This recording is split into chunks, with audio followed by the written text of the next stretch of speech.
जब भी बात स्नैक्स की आती है तो मखाने को एक बहुत ही अच्छा ऑप्शन माना जाता है। वो भी क्यों ना, यह इतना स्वादिष्ट और हेल्दी जो होता है। मखाने को तो इतना पवित्र भी माना जाता है कि व्रत उपवास के खाने में इसका इस्तेमाल किया जाता है। रोस्टेड मखाना हो या मखाने की खीर, इसका स्वाद भी लाजवाब होता है।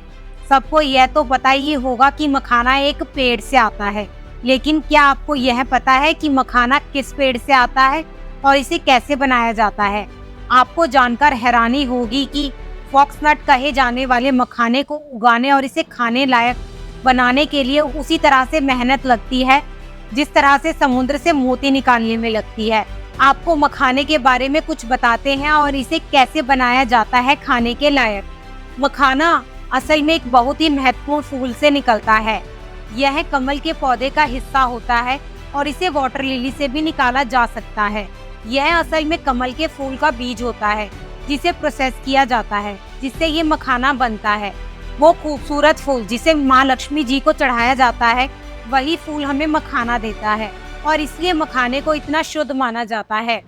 मखाना भारत में अधिकतर बिहार में उगाया जाता है। इसके अलावा कोरिया, जापान और रशिया के कुछ हिस्सों में भी यह मिलता है।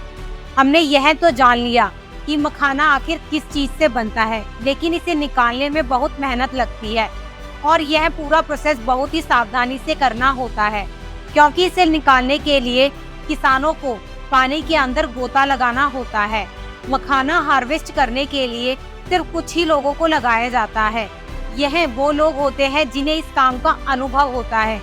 इसे तालाब से निकालने का काम सुबह लगभग 10 बजे शुरू हो जाता है और 3 बजे तक चलता रहता है।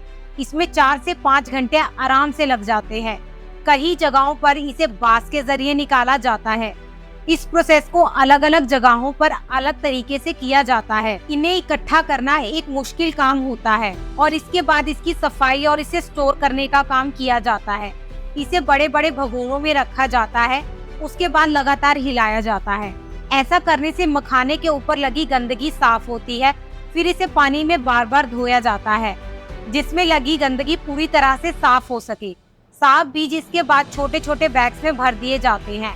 उसके बाद एक सिलेंड्रिकल कंटेनर में इन्हें भरा जाता है। इस कंटेनर को काफी देर तक जमीन पर रोल किया जाता है जिसमें बीज स्मूथ बन जाए। इसके बाद इन बीजों को अगले दिन के लिए तैयार किया जाता है। दूसरे दिन इन बीजों को चटाई पर फैलाकर 2 से 3 घंटे के लिए सुखाया जाता है। इन्हें सुखाना बहुत जरूरी काम होता है, क्योंकि आगे के स्टेप के लिए इनका मॉइस्चराइजर निकाल देना जरूरी है। अब सूखे हुए बीजों को लगभग 10 बड़ी बड़ी लोहे की छलनियों से गुजरना होता है। इस प्रोसेस में अलग अलग साइज के बीज अलग अलग हो जाते हैं और सभी बीजों को अलग अलग स्टोर कर लिया जाता है। अब ये अपनी फाइनल स्टेज के लिए तैयार होते हैं। जब मखाने सूख जाते हैं तो उन्हें फ्राई किया जाता है। वर्कर्स को एक सीमित समय के अंदर ही यह सारा प्रोसेस पूरा करना होता है, वरना ये आसानी से खराब हो जाते हैं। इन्हें एक बार फ्राई करने के बाद बांस के कंटेनर में स्टोर किया जाता है।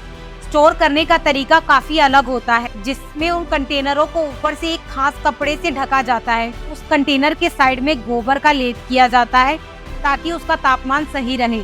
इसके कुछ घंटे के बाद फिर से इन्हें फ्राई किया जाता है और यही प्रोसेस फॉलो किया जाता है। एक बार बीज फट गया तो उसमें से सफेद मखाना निकलता है। इसे लकड़ी के तख्तों पर रखा जाता है। इस तरह कड़ी मेहनत के बाद बनता है स्वादिष्ट मखाना। और एक बार सफेद पफ निकल आए तो उसे हाथ से भी साफ किया जाता है ताकि बीज का कोई भी हिस्सा उसमें ना रह जाए। दोस्तों, अगर आपको वीडियो में दी हुई जानकारी अच्छी लगी हो तो वीडियो को लाइक करें, शेयर करें और चैनल को सब्सक्राइब करें। धन्यवाद।